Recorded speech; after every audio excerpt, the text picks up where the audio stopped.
Olá, sejam bem-vindos a mais um vídeo do nosso canal. Meu nome é Antônio e esse é o meu filho Matheus. Olá, sejam todos bem-vindos e hoje nós estaremos começando uma série de estudos bíblicos.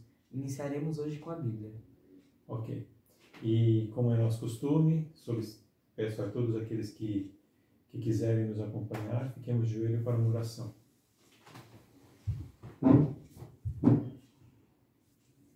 Senhor Deus e Pai, gratos por mais essa oportunidade. Te pedimos que o Senhor nos prepare nesse momento e que Teu Santo Espírito se faça presente, Senhor, para que não venhamos falar de nós mesmos, mas aquilo que o Senhor colocou em nossos corações. Te pedimos perdão pelas nossas faltas e te agradecemos tudo em nome e por amor de Jesus. Amém.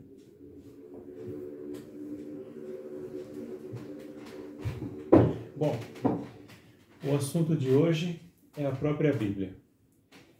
Trata-se de um livro único e é como se fosse uma biblioteca, né, composta de 66 livros. Eles são divididos em duas partes: o Antigo Testamento, com 39 livros, e o Novo Testamento, com 27 livros. Ela foi escrita por cerca de 40 autores de diferentes ocupações e níveis sociais, desde pastores de ovelhas, pescadores, sacerdotes e até reis. Foi escrita durante um período de aproximadamente 1500 anos. O Pentateuco, que foi recebido por Moisés por volta dos anos entre 1400 e 1450, e o Novo Testamento terminou com os livros do apóstolo João, Apocalipse, o Evangelho de João e suas 3 epístolas, por volta do ano 96 depois de Cristo. No entanto, por não haver contradição entre os livros, deixa a impressão de que foi escrito por um autor apenas. Eu costumo chamá-lo de Espírito Santo, ou Espírito de Deus, como é descrito na própria Bíblia. Elas são divididas em 5 grupos de assuntos diferentes. Alguns livros são históricos, outros são poéticos, tem os livros proféticos, os evangelhos e as cartas. Nem todos os textos se entendem da maneira como são lidos. Nós vamos falar sobre muitos desses textos em outros vídeos no futuro, se Deus permitir. Vamos ver agora um texto que fala sobre isso. Lê lá para nós, Mateus. Eu escolhi aqui o livro de Atos dos Apóstolos, lá no capítulo 8, a partir do versículo 26. Eu coloquei aqui até o versículo 40. Por uma questão de tempo, nós não vamos ler os textos todos, mas aqueles que desejarem, o texto está aqui, pode ler o contexto todo. Mateus, lê para nós lá o que está em verde aqui para nós.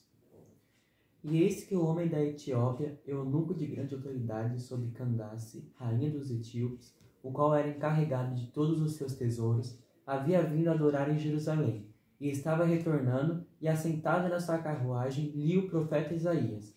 Então o Espírito disse a Felipe: aproxima-te e ajuda-te. E este é a esta carruagem.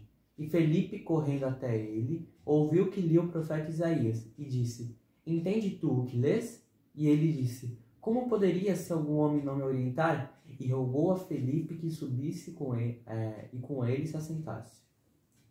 Muito bom. Eu não sou nenhum teólogo, não tenho autoridade eclesiástica. Eu sou apenas um matemático e, como profissão, eu sou um comerciante. Mas eu gostaria de motivá-los a ter um relacionamento com Deus através da leitura deste livro, pois acredito que através dessa leitura vocês encontrarão paz e uma liberdade que excede todo o entendimento. Pois é de fato o livro mais controverso de toda a história. Muitos colocaram em dúvida a sua credibilidade, enquanto que muitos outros literalmente deram a própria vida para que ele estivesse à nossa disposição nos dias de hoje, como os valdenses e tantos outros povos. E isso em quase todos os idiomas e dialetos. Trata-se de uma carta de Deus para a humanidade. Somente aqueles que se dedicam a fazer nele uma leitura dedicada e em espírito de oração alcançarão as verdades que o Senhor deseja passar para aqueles que o amam, verdadeiramente. ou em espírito, como a própria palavra ensina. A Bíblia foi escrita originalmente em hebraico e aramaico, o Antigo Testamento, e em grego, o Novo Testamento. Aliás, o único livro que foi escrito em aramaico são os capítulos de 1 a 5 e o capítulo 7 do livro do profeta Daniel, que se referem aos acontecimentos ocorridos durante o reino de Babilônia. Posteriormente, o Antigo Testamento foi traduzido para o grego, na chamada Septuaginta. E nós temos aqui o significado de Septuaginta. Septuaginta é o nome da versão da Bíblia hebraica traduzido em etapas para o grego koiné. E o que seria esse grego koiné? Esse grego koiné, apesar de ser um grego clássico, uma linguagem clássica, ele era popular. E isso ocorreu entre o século III a.C. e o século I, em Alexandria. Dentre outras tantas, é a mais antiga tradução da Bíblia hebraica para o grego. Língua franca do Mediterrâneo Oriental pelo tempo de Alexandre, o Grande. A tradução ficou conhecida como a versão dos 70, ou Septuaginta. Palavra latina que significa 70, ou ainda aqui em algoritmos romanos, né? Pois 72 rabinos, 6 de cada uma das 12 tribos, trabalharam nela, e segundo a tradição teriam completado a tradução em 72 dias. Lembrando que isso é uma tradição, ou seja, não existe nada que comprove que isso seja realmente verdade. A Septuaginta, desde o século I, é a versão clássica da Bíblia hebraica para os cristãos de língua grega, e foi usada como base para diversas traduções da Bíblia. Tem mais uma complementação aqui que vai mostrar o motivo da Bíblia ter sido traduzida para o grego, o Antigo Testamento também. Desde que Alexandre o Grande conquistou o Império Persa, incluindo o território de Israel, o grego se tornou a língua internacional da região. Assim como o inglês é, nos nossos dias, a língua predominante em todo o mundo. Muitos judeus que nasceram e cresceram em outras regiões não sabiam falar nem ler o hebraico. Por isso, não podiam ler as Escrituras. Daí surgiu a necessidade de traduzir o Antigo Testamento para o grego. De acordo com uma versão da história, o rei do Egito, Ptolomeu II Filadelfos, que viveu entre 309 e 246 a.C., encomendou a tradução do Antigo Testamento para integrar a famosa Biblioteca de Alexandria. Não é possível confirmar essa história, mas a tradução provavelmente começou nessa época, século III a.C. A Septuaginta tem vários níveis diferentes de qualidade. Essa tradução foi feita por várias pessoas com capacidades diferentes, ao longo de bastante tempo, e sofreu várias revisões ao longo dos séculos. A tradução Septuaginta provavelmente começou com os primeiros 5 livros da Bíblia, conhecidos como a Torá, que são a base essencial de toda a Bíblia. Esses livros foram traduzidos com bastante rigor e cuidado. Lembrando que na língua hebraica, os copistas da Bíblia, ou escribas, eles eram muito meticulosos com relação às cópias dos antigos textos, né? Inclusive, eles faziam a cópia de forma letra por letra. E depois eles faziam, uma outra pessoa conferia, e se porventura alguma contagem não batesse, aquele escrito era eliminado imediatamente. Em seguida aqui, nós teremos para quem gosta de história, o Império Grego ele foi de 330 a 146 a.C. Mas Alexandre o Grande morreu no ano de 323 a.C. E o seu reino foi dividido entre os seus 4 generais. Cassandro, que aqui no mapa está na cor verde, Lisímaco, que está na cor laranja, Seleuco, que está em amarelo, e o de Ptolomeu, que está em azul. Perceba que o domínio de Ptolomeu engloba o Egito. E esse Ptolomeu II, Filadelfos, que reinou de 309 a 246 a.C., não foi o Ptolomeu que lutou ao lado de Alexandre o Grande, mas um descendente da dinastia Ptolomaica, que se iniciou com Ptolomeu I Sóter, que se declarou faraó do Egito e criou uma poderosa dinastia grega helenística. Eu vou deixar aqui para vocês mais um texto que nós não vamos ler agora, para não estendermos o tempo, mas para aqueles que quiserem saber um pouco mais sobre o reino ptolomaico, tem aqui mais alguns detalhes. Bom, posteriormente, nós teremos a Vulgata. E o que seria essa Vulgata? Da mesma forma que a Bíblia foi traduzida para o grego, nessa época, mais ou menos século IV, começo do século V, quem dominava o mundo naquela época eram quem? Eram os romanos. E a língua romana era a que dominava na época. Então, em função disso, a Bíblia necessitou ser traduzida para o latim. Vulgata é a forma latina abreviada de Vulgata Editio ou Vulgata Versio ou Vulgata Lectio, respectivamente edição, tradução ou leitura de divulgação popular. A versão mais difundida ou mais aceita como autêntica de um texto. No sentido corrente, Vulgata é a tradução para o latim da Bíblia, escrita entre fins do século IV e início do século V, por São Jerônimo, a pedido do Papa Damásio I, que foi usada pela Igreja Cristã e ainda é muito respeitada. Nos seus primeiros séculos, a Igreja serviu-se sobretudo da língua grega. Foi nessa língua que foi escrito todo o Novo Testamento, incluindo a Carta aos Romanos, de São Paulo, bem como muitos escritos cristãos de séculos seguintes. No século IV, a situação já havia mudado, e é então que o importante biblista São Jerônimo traduz pelo menos o Antigo Testamento para o latim e revê a versos latina. Muito bom. Agora eu queria fazer um comentário aqui sobre a Bíblia King James, fiel de 1611.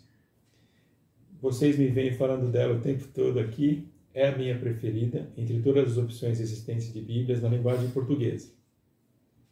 Pois ela foi traduzida para o inglês através de um trabalho cuidadoso realizado por cerca de 54 eruditos, os quais tiveram a missão, dada pelo rei da Inglaterra na época, James I, de traduzir as escrituras da forma mais exata possível e a partir das versões originais disponíveis, a partir do hebraico e aramaico, o Antigo Testamento, e do grego, o Novo Testamento. Ou seja, a tradução King James, ela não se utilizou dos textos em grego, o Antigo Testamento, e nem em latim, que foi posteriormente utilizado na Idade Média, né? Pelo poder romano. E a tradução para a língua portuguesa envolveu mais de 20 profissionais em 7 anos de trabalho e dedicação, para que pudéssemos ter em mãos um texto o mais fiel possível. Não quero com isso diminuir ou desvalorizar as outras traduções e versões, não se trata disso, mas trata-se de uma preferência apenas. Eu gostaria de agora dividir com vocês alguns textos bíblicos. Lê para nós lá, Mateus, João, capítulo 17, versículo 17. Santifica-os pela tua verdade, tua palavra é a verdade. Ok. Aqui o próprio Jesus certifica que a Bíblia é a expressão da verdade. Lá em Isaías 28, versículo 9, o que diz, Mateus? A quem ele ensinará conhecimento e a quem ele fará compreender doutrina? Aqueles que são desmamados e retirados dos seios. Porque preceito precisa ser sobre preceito, preceito sobre preceito, linha sobre linha, linha sobre linha. Aqui um pouco e lá um pouco. Ok. Esse texto aqui, Mateus, eu vou pedir para você ler aqui na sua Bíblia. Essa é a versão revisada. Vamos lá. Isaías 28, 9. Percebam que aqui Isaías nos ensina como estudar a Bíblia, pois ela não está dividida por assuntos. Então, cada assunto, por exemplo, você quer estudar sobre o pecado. Não existe uma seção da Bíblia que fale só sobre pecado. O assunto pecado, ele se encontra em toda a Bíblia. Né? Vamos lá, Mateus, lê aí na versão revisada. Ora, a quem ensinará ele o conhecimento e a quem fará entender a mensagem aos desmamados e aos arrancados dos seios? Pois é preceito sobre preceito, preceito sobre preceito, regra sobre regra, regra sobre regra, um pouco aqui, um pouco ali. Ok. Então, os segredos da Bíblia, eles estão em vários locais, e um local, ninguém pode criar uma doutrina, um dogma, em cima de apenas um texto bíblico. É necessário que aquele mesmo assunto seja pesquisado em vários textos bíblicos, né? Então é um pouquinho aqui, um pouquinho ali, texto sobre texto, linha sobre linha, um pouco aqui, um pouco ali, para que nós possamos compreender tudo aquilo que Deus tem para nós, né? Tem um outro texto aqui no livro de João, capítulo 5, 39. Examinai as Escrituras, porque nelas pensai que tendes a vida eterna, e são elas que testificam de mim. Ok. Aqui João nos mostra o verdadeiro caminho para a salvação em Cristo Jesus. A Bíblia não é um livro que você possa ler de uma forma superficial. É um livro que você tem que analisar, né? Examinar para que possa encontrar nele. O objetivo é que você possa encontrar a vida eterna nele. E a vida eterna está em Cristo Jesus. Agora, Mateus, vamos lá para João 16, versículo 13. No entanto, quando ele, o Espírito da verdade, vier, ele vos guiará em toda a verdade, porque ele não falará de si mesmo, mas tudo o que ele ouvir, isso ele dirá, e vos anunciará as coisas vindouras. Lê também João 8,32. E conhecereis a verdade, e a verdade vos libertará. Aqui nesses dois textos, João nos mostra quem nos pode guiar e libertar, né? Que na verdade seria o próprio Jesus, mas na pessoa do Espírito Santo. Por quê? Porque nós, quando oramos, Jesus nos ensinou a oração. Nós oramos a quem? Ao Pai, né? Como começa o Pai Nosso? A oração mais conhecida. Pai Nosso que estás no céu. E ele enaltece o nome de Deus. E depois, a gente quando nós fazemos oração, nós pedimos pelos méritos de Cristo, ou seja, pelo que Cristo fez por nós na cruz, né?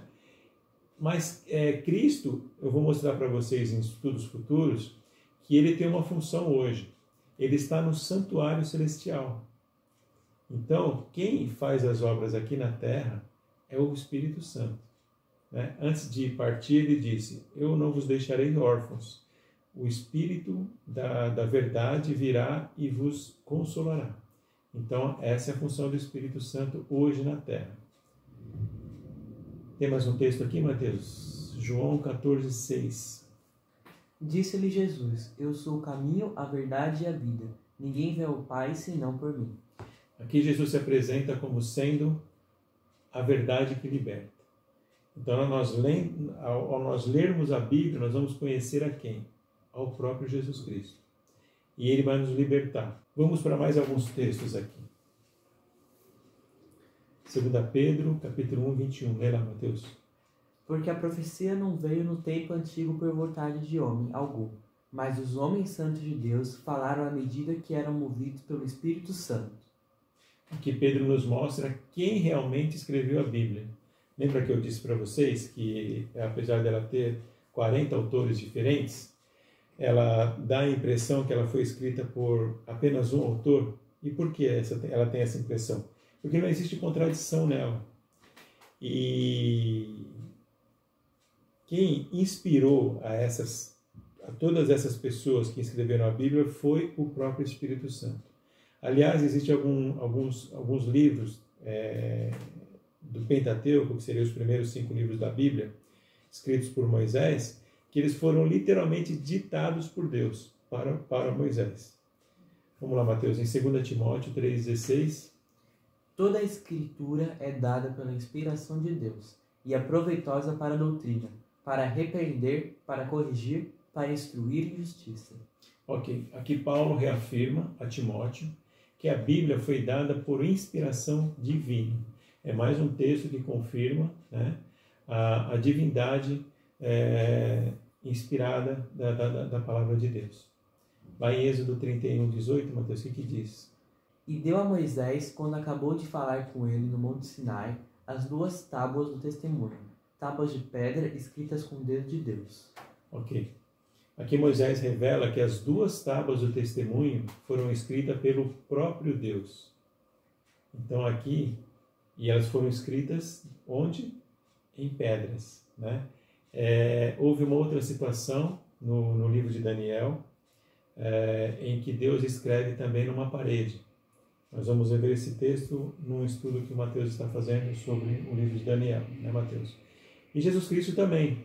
Lembra quando levaram uma mulher adúltera em frente a ele? O que ele fez? Ele começou a escrever na areia os pecados daquelas pessoas que queriam apedrejar aquela mulher. E disse: aquele que não tiver pecado, que atire a primeira pedra. Vamos lá, Mateus. Aqui em Malaquias 3:6. Pois eu sou o Senhor, e não mudo. Por isso, vós, filhos de Jacó, não sois consumidos. Apocalipse 22:18. Porque eu testifico a todo homem que ouvir as palavras da profecia deste livro. Se algum homem lhes acrescentar alguma coisa, Deus lhe acrescentará as pragas que estão escritas neste livro. E se algum homem retirar alguma das palavras do livro dessa profecia, Deus excluirá a sua parte do livro da vida, e da cidade santa, e das coisas que estão escritas neste livro. Ok. Aqui Malaquias e João afirmam: Deus não muda, e sua palavra também não. E ele confirma, através da sua palavra, que tudo que está escrito nesse livro acontecerá. Passarão céus e terra, mas a palavra de Deus, ela se cumprirá. Agora vamos lá para mais dois textos aqui, Mateus. João 13:17. Se saber essas coisas, felizes são os que praticam. Tiago 1:22. E sede cumpridores da palavra, e não ouvintes apenas, enganando-vos a vós mesmos. Aqui também, João e Tiago nos motivam a sermos praticantes da palavra, não apenas ouvintes. Conhecer a palavra não é suficiente, né? O próprio diabo conhece a palavra, conhece a Bíblia do início ao fim. Mas o que Deus espera de nós é que nós sejamos praticantes da palavra. Então a própria palavra nos motiva a conhecermos e a praticarmos aquilo que nós aprendemos nela. Apesar de ser o livro mais impresso de todos os tempos, são poucos os que o estudam com dedicação. Mas eu gostaria de lançar um desafio aqui hoje para vocês. Que tal se todos vocês que estão nos assistindo iniciassem a leitura desse livro? Vou dar uma sugestão que recebi quando eu li a Bíblia pela primeira vez. Vamos começar pelo livro de João, o quarto evangelho. Vamos ler da seguinte forma: vocês vão ler o primeiro capítulo 2 vezes e o segundo capítulo 1 vez. Vamos supor que vocês iniciem essa leitura em um dia de manhã. Vamos levantar 15 minutos mais cedo. À noite deste mesmo dia, vocês lerão o segundo capítulo novamente e o terceiro capítulo também. No dia seguinte, pela manhã, leiam o terceiro capítulo novamente e também o quarto capítulo. E à noite vocês lerão o quarto capítulo novamente e o quinto também. Perceberam que estão fazendo a mesma leitura 2 vezes? Irão dormir com o texto bíblico e acordar com ele. Durante a noite vocês vão absorvê-lo durante o sono e durante o dia vão assimilá-lo durante as suas atividades. Eu posso garantir que a vida de cada um de vocês sofrerá uma transformação. Duvidam? Então aceitem o desafio. Experimentem. É bom. Antes de terminarmos, eu gostaria de deixar mais um texto para vocês, que fica no Evangelho de João, no capítulo 21, nos versículos de 15 a 17. Sabem, uma vez eu estava ouvindo um sermão e o pregador comentou que o grego é uma língua que, se você colocar as frases em um liquidificador e bater, quando retirar, nada terá mudado. Estranho, né? Eu vou explicar. Para nós, a palavra amor, por exemplo, serve para todos os tipos de amor, tanto de pai para filho, como de um homem para uma mulher, como o amor entre irmãos de fé. Para todas as situações, serve a palavra amor, como no inglês é a palavra love. Mas no grego não.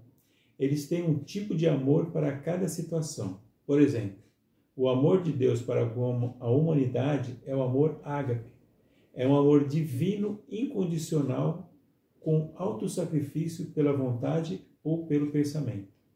Já o amor entre um homem e uma mulher é o amor eros. O amor de amizade é o amor filia, ou filéu, de filantropia, né? E por aí vai. Os que quiserem, deem uma olhada neste texto e percebam a diferença de uma tradução King James fiel para as outras traduções. eu gostaria que vocês comparassem esse texto que está na Bíblia, que eu gosto, que é a minha preferência, com esse mesmo texto na sua Bíblia. Todos vocês devem ter uma Bíblia. Façam a comparação. Nós estamos terminando por aqui e nos despediremos com uma oração. Mas antes, e aí, Mateus? Qual o seu próximo vídeo? Bom, o meu próximo vídeo será sobre a continuação da série de Daniel, onde nós falaremos sobre o sonho da estátua de Nabucodonosor. Não percam o próximo vídeo do Mateus. Ok, oremos então. Senhor Deus e Pai, muito grato, Senhor, porque o Senhor é bom e porque a sua misericórdia não tem fim. Perdoa-nos, Pai.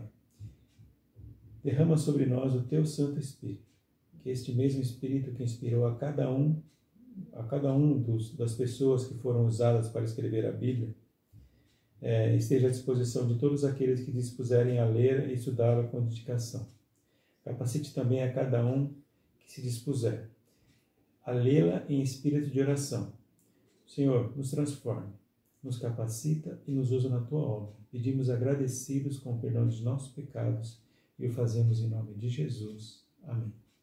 Obrigado a todos. Até o nosso próximo vídeo.